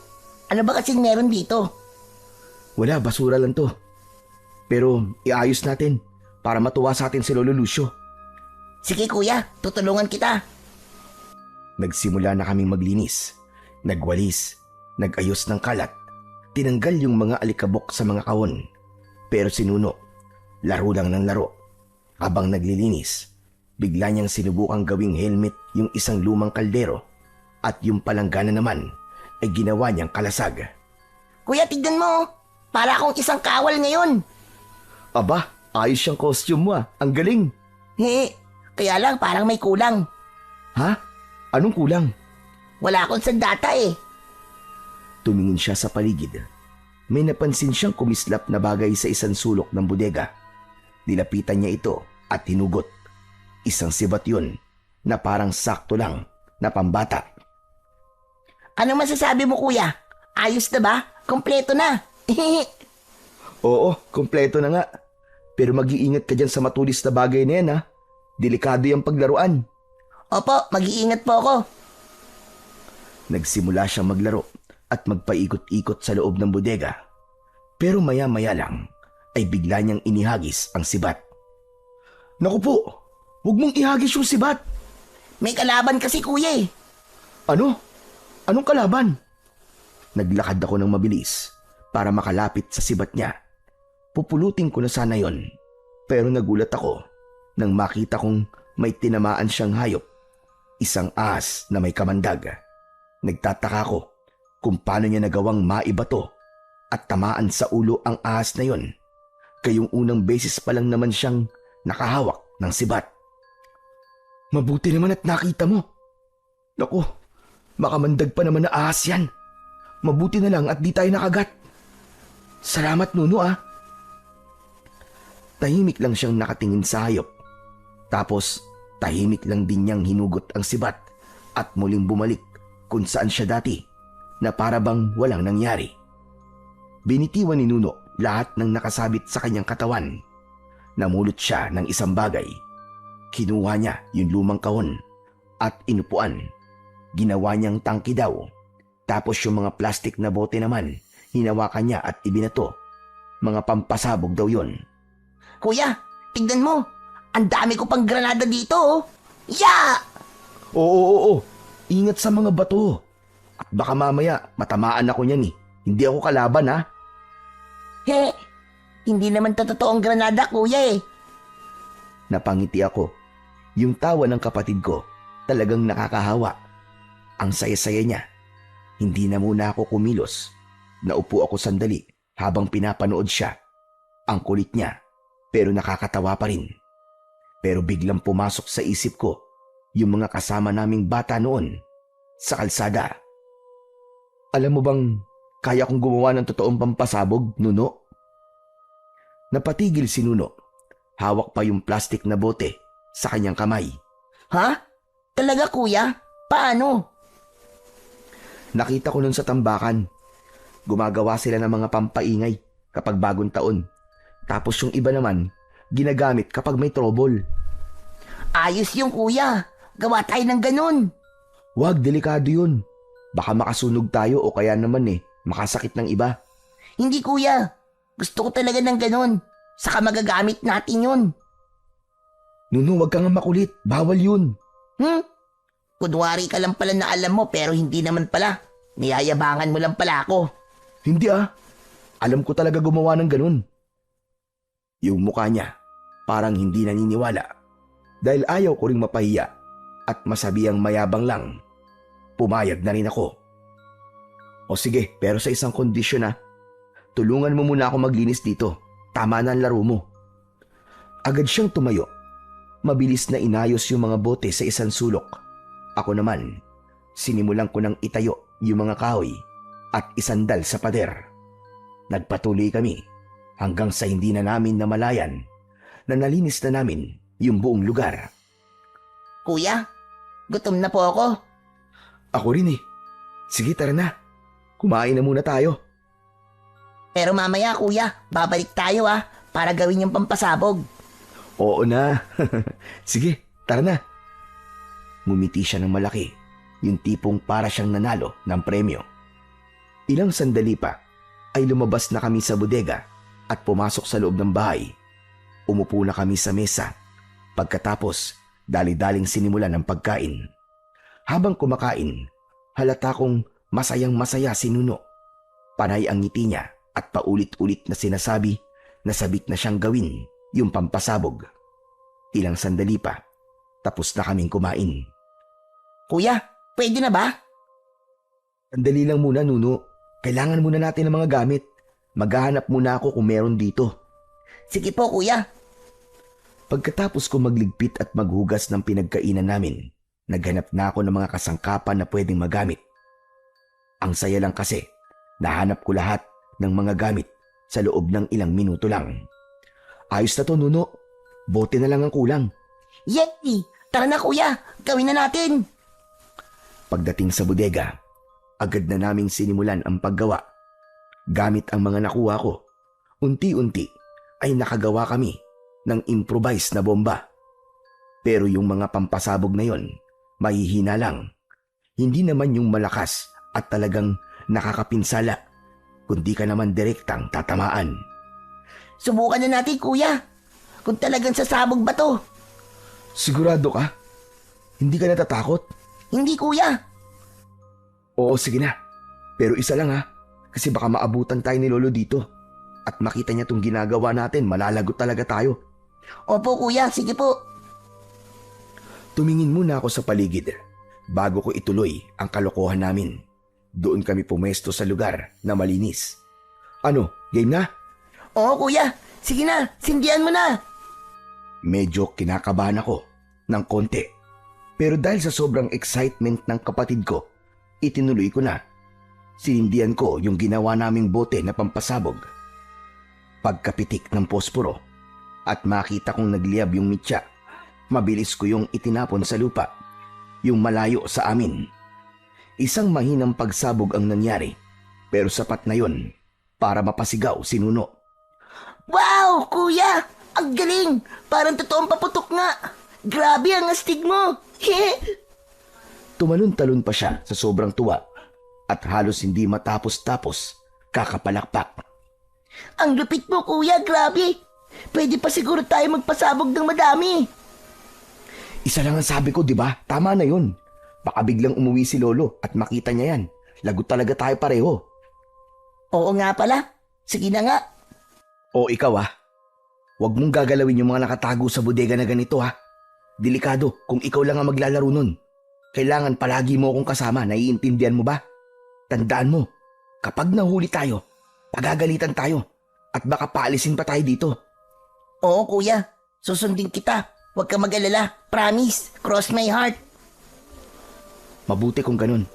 O tara na, iligpit na natin itong mga to at pumasok na tayo sa bahay. Gusto ko magpahinga. Tulog muna tayo. Okay, kuya. Tinapik ko siya sa ulo. Natatawa na lang ako sa sobrang saya niya. Tapos, niligpit namin yung mga gamit at siniguro naming walang bakas na maiiwan sa ginawa naming kalokohan. Habang papasok kami, pabalik ng bahay, panay pa rin ang pagsasabi niya na magaling ako, na astig ako, at bilib na bilib siya sa akin. Pumasok na kami ng bahay. Pag-akyat namin sa hagdan at matapat sa pangalawang kwarto, tumigil si Nuno. Kuya, ano kayang nasa loob niyan, no? Ewan, wala naman tayong pakialam dyan Hindi gumalaw ang kapatid ko. Parang may pinakikinggan at pinakikiramdaman siya sa loob ng kwartong yon. Kuya, ang ingay sa loob parang may umiiyak. Hindi kaya may nakakulong dyan? Tulungan natin. Ha? Anong ingay?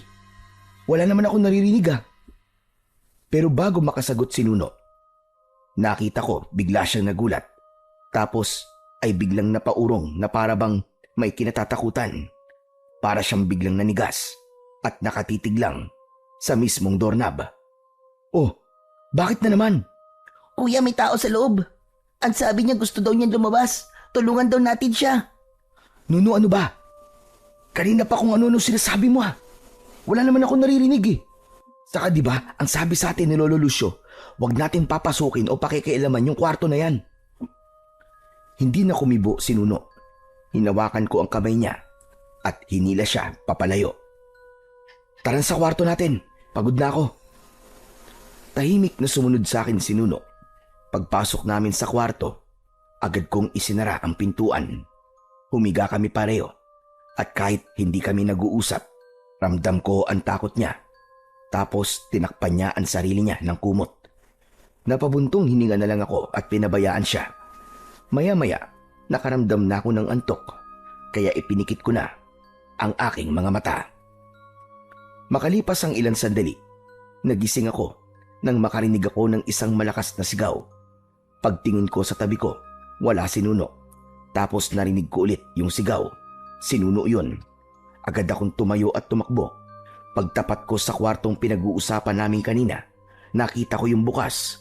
Doon galing yung sigaw at yung iyak na naririnig ko. Nuno!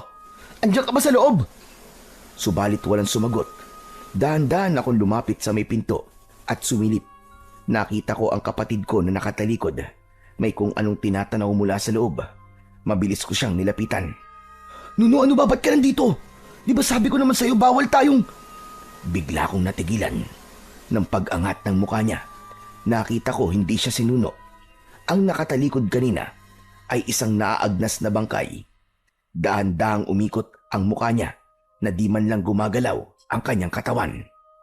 Ang isang mata niya nakalubog at yung isa naman ay maputi, walang itim. May kumikislot na bulate sa loob ng butas ng ilong at sa sugat niya sa pisngi.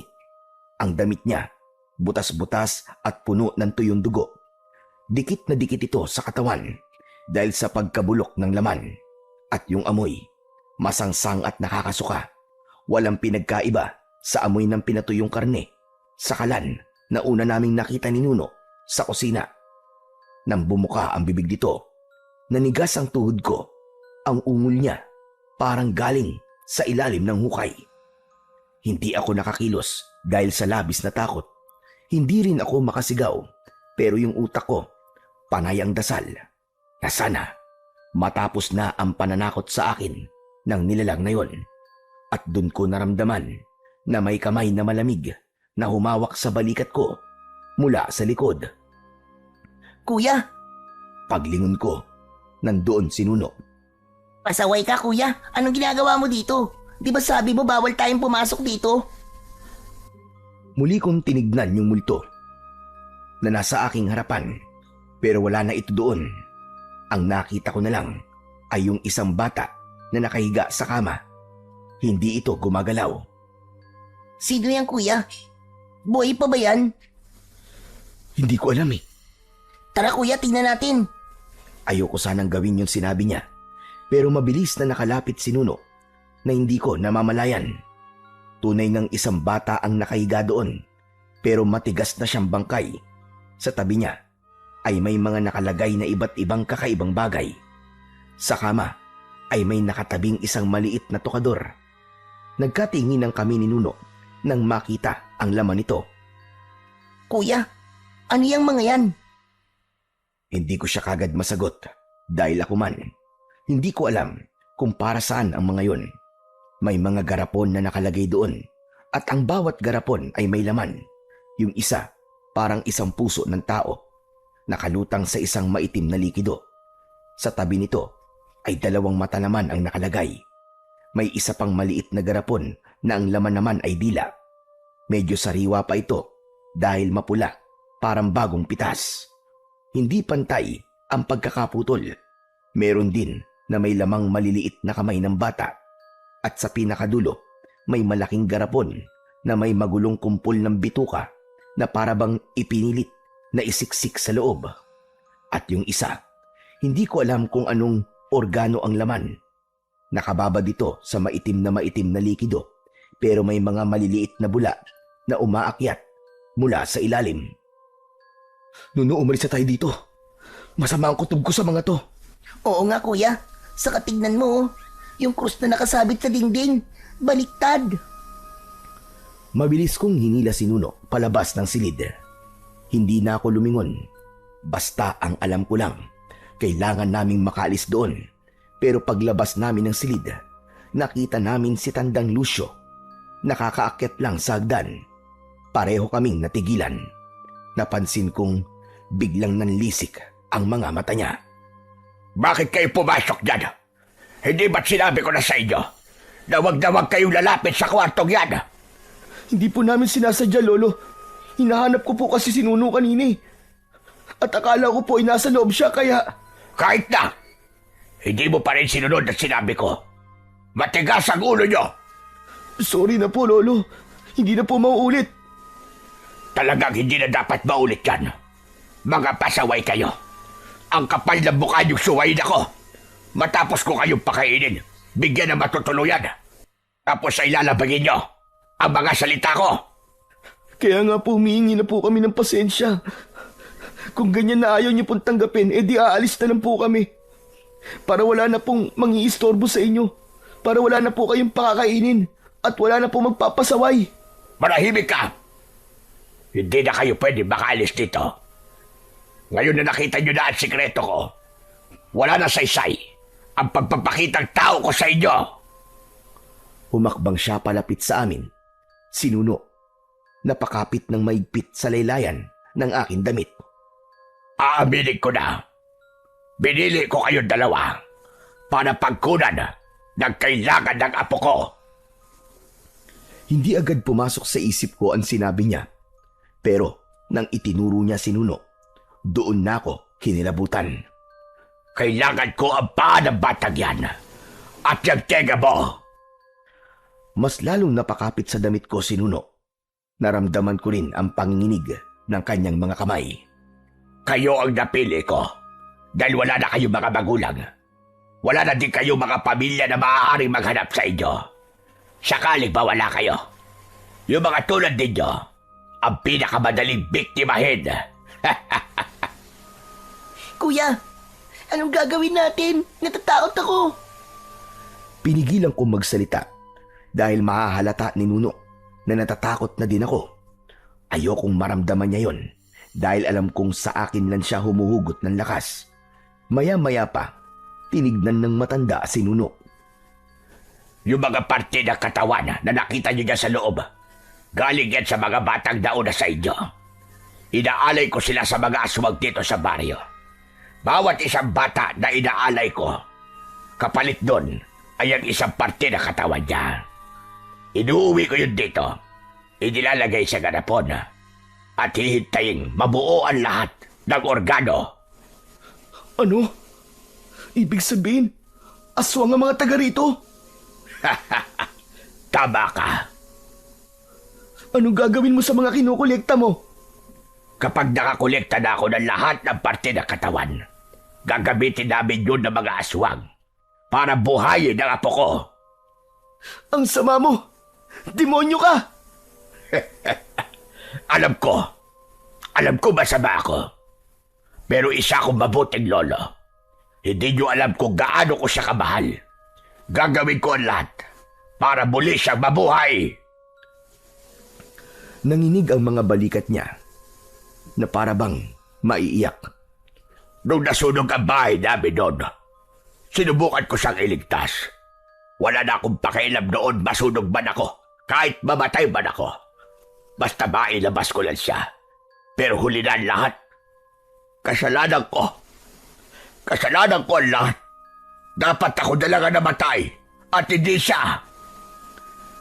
Biglang humakbang siya palapit sa amin. Kaya hindi ako titigil hanggat hindi ko siya naibabalik. At para magawa yun, kailangan ko ang katawan ninyo, ang paa ni Nuno, at yung mga tega mo. Pagkasabi nun, ay agad siyang sumugod palapit sa amin ng kapatid ko. Napansin ko na puntirya niya si Nuno. Nuno! Atras! Muntik na siyang mablot ng matanda. Mabuti na lang at mabilis ko siyang sinipa sa tuhod niya. Umangal siya sa sakit at napaluhod. Mga walang utang na loob!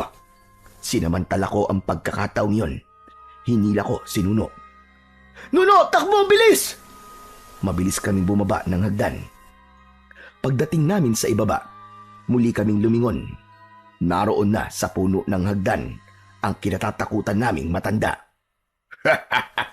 Huwag nyo nagtagkain tumakas. Hindi na kayo makakalabas ng baryong ito. Sa labas, mas marami kayong kaaway. Mas madali kayo mamamatay dahil maraming aswang ang nagkalat ngayong gabi. Kuya, natatakot na ako. Anong gagawin natin? Huwag kang matakot, Nuno.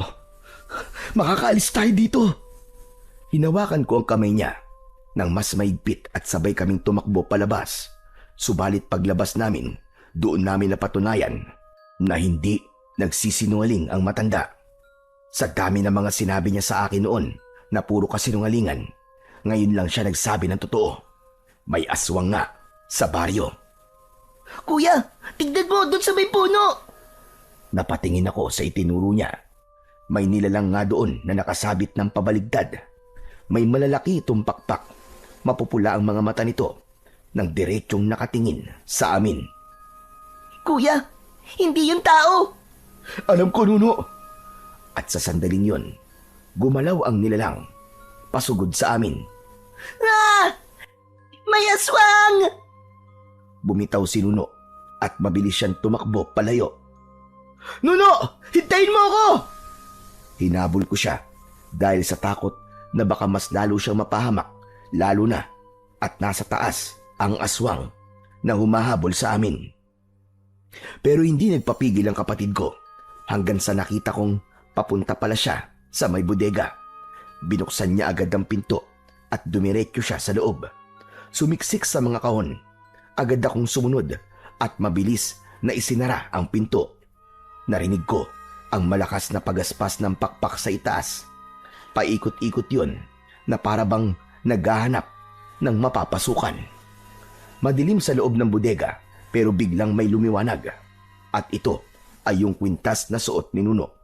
Umiilaw ito ng kulay asul. Mahina pero sapat para makita ko ang muka ng kapatid ko at yung ibang bagay na malapit sa kanya. Hala! Bakit umiilaw yung kwintas mo, Nuno? Ewan ko po, kuya. Pero sabi ng bumubulong, hayaan ko lang daw, kuya. Yung liwanag daw na yan ang magliligtas sa atin. Kinabahan ako sa mga sinabi niya. Saan mo ba nakuha yan? Napulot ko po to nung nanguha po ako ng damit sa bahay ng may bahay. Matapos yung bagyo. Ano? Kuya, totoo kaya yung sinasabi ng bumubulong sa akin? Maliligtas pa tayo nito suot kong kwintas? Hindi ko alam. Pero sana nga, Nuno. Sana nga ay makaligtas tayo sa impyernong lugar na to. Kuya, sabi ng bumubulong, marami daw tayong pwedeng gamitin dito sa bodega na panlaban sa mga aswang. Talaga? Tumayo si Nuno. Tapos ay pinulot niya yung kaldero, tapos yung palanggana.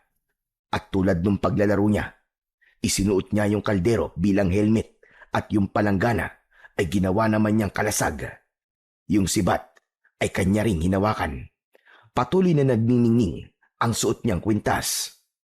Ako naman, bigla kong naisip yung mga ginawa naming pampasabog.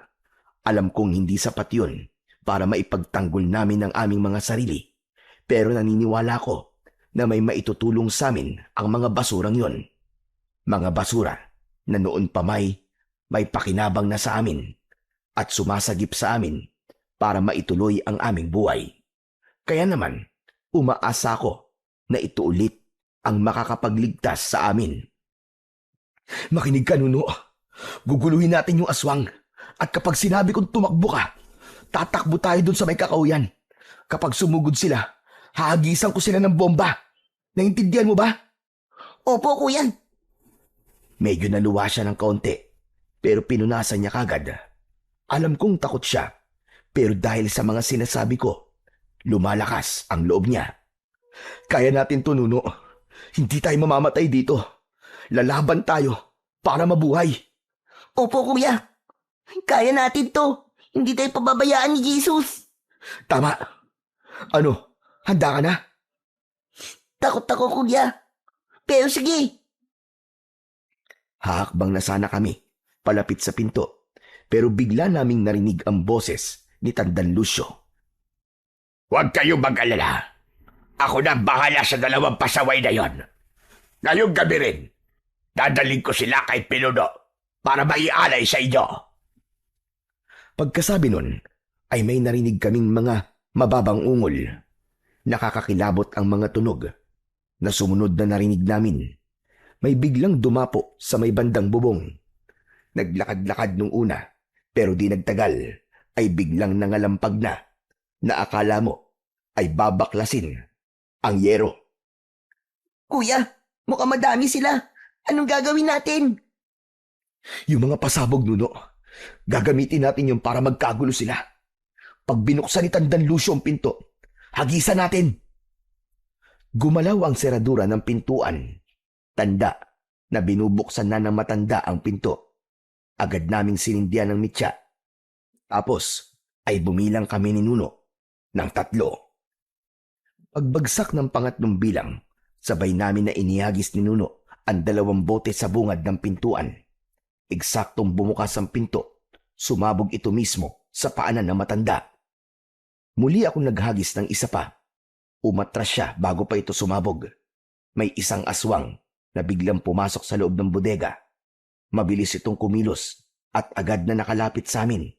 Sinuno ang puntirya niya. Agad niyang iwinasiwas ang mga kamay nitong may mahahabang kuko. Mabuti na lang, may suot na pananggalang sa ulo si Nuno. Mabilis na kumilos si Nuno. Agad niyang sinaksak ng hawak niyang sibat ang kalaban namin. Matapos tamaan, namatay ito at nasunog hanggang sa naging abo. Maya-maya pa ay may pumasok na grupo ng mga aswang. Agad na nagsindi ng mitya si Nuno at inihagis ang pampasabog sa mga paparating. Isang malakas na pagsabog ang narinig ko. Kasunod nun ay may malakas na apoy na tumupok sa mga aswang na natamaan. Napansin kong iba ang epekto ng mga inihahagis ni Nuno. Mas malakas ito at mas nakakapaminsala sa mga aswang. kumpara kapag ako ang nagahagis. Ang galing mo, Nuno! Paano mo ginawa yon? Ang lakas to na! Ewan kuya, baka mas maganda lang yung pagkakagawa ng bote na yun. Sige nga, isa pa! Subukan mo ulit! Habang kinukumbinsi ko siya na subukan ulit, may 2 aswang pa na lumapit. Agad na nagsindi si Nuno at ako at inihagis yun. Tig-isa ang mga aswang, pero yung sa akin hindi sumabog. Namatay lang yun, pero yung kanya, sumabog ito. Umapoy at muling tinupok ang 2 aswang. Talagang iba yun sa'yo, Nuno. Alam ko na kuya, baka dahil dito sa kwintas ko. Napalingon ako sa kanya. Tama nga ang sinabi niya. Yung ilaw kasi nito, napansin kong hindi na asul, kundi pula na. Marahil yung pulang liwanag na yon ang dahilan. Pero hindi ko na inusisa ang bagay na yon, lalo na at medyo tumahimik na sa labas. Nuno, halika na, tumakas na tayo! Dinala ko ang nag-iisang tira naming pampasabog. Naglakad na kami palabas ng pinto. Nung nasa bungad na kami, nakita namin si Tandang Lucio na nakaupo. Nang tignan ko siya, ay nasugatan pala ang kanyang mga paa. Hindi mo kami mapipigilan! Makakatakas kami ng kapatid ko! Hindi mo makukuha ang kailangan mo sa amin! At hindi mo rin mapapakinabangan yung mga kinuha mo. Ang lahat ng nilikha ay kailangan bumalik sa alabok! Sandali. Anong ibig mo sabihin? Ngumiti ako, pero ngiting sarkastiko. Tapos tumingin ako kay Nuno. Nuno, magsindi ka ng isa. Tapos, hilingin mo dyan sa kwintas mo. Natupukin niya ang bahay para mailigtas at maibaliktas sa Diyos ang katawan ng mga naging biktima na matandang to. At para matahimik na ang bata. Oo kuya. Sandali lang. Wag! Wag niyong gawin yan! Panay ang pakiusap niya, pero hindi kami nakinig. Sandaling umusal ng dasal si Nuno. Tapos ay sa kanya sinindihan ng mitya ng pampasabog at saka inihagis sa loob ng bahay. Unti-unting kumalat ang apoy. Ginapang nito ang saig, papunta sa mga kortina. Mga walang hiya kayo! Yung apo ko! Sinubukan niyang tumayo, pero nahihirapan siya. Hanggang sa wala na siyang nagawa, kundi ang umiyak at panoorin ang bahay niya na unti-unting tinutupok ng apoy. Tara na, Nuno! Hindi kayo makakatakas! Isinusumpa ko! Marami pa mga aswang ang makakaharap ninyo! Mga mas malalakas at mas makapangyarihan! Hindi kami natatakot! Mamamatay kayo! Isinusumpa ko! Mamamatay kayo! Kasabay ng malakas na sigaw na yon ng matanda, ay nakarinig ulit kami sa may di kalayuan ng mas malalakas na alulong. Naririnig niyo yun? Yun ang mga aswang napapatay sa inyo dahil walang nakakalabas dito ng buhay. Kuya, Halika na, Nuno. Hayaan mo na yan. pero kawawa si Lolo. Ano? Naaawa ka dyan. Halika na. Kailangan na natin makalis bago pa dumating yung mga aswang. Tumakbo kami ni Nuno, papasok sa kakawyan. Madilim sa kakawyan, pero nagbigay ulit ng liwanag ang kwintas. Ngunit hindi pa man kami nakakalayo, ay may biglang humarang sa amin na aswang. Mabilis na gumalaw si Nuno. Agad niyang sinugod ng aswang at itinarak ang dalang sibat sa dibdib nito. Tumumba yung aswang at hindi na gumalaw. Maya-maya pa, may isang lalaki na biglang lumabas. Agad akong humarang kay Nuno. Sandali lang! Hindi ako kalaban! Nakilala ko kagad ang boses na yon. Yun yung kausap na lalaki ni Tandang Lucio sa labas ng bahay niya nung gabi. Ako si Anselmo. Kapatid ako ni Tatang Lucio. Kapatid ka niya? Masama ka din ba?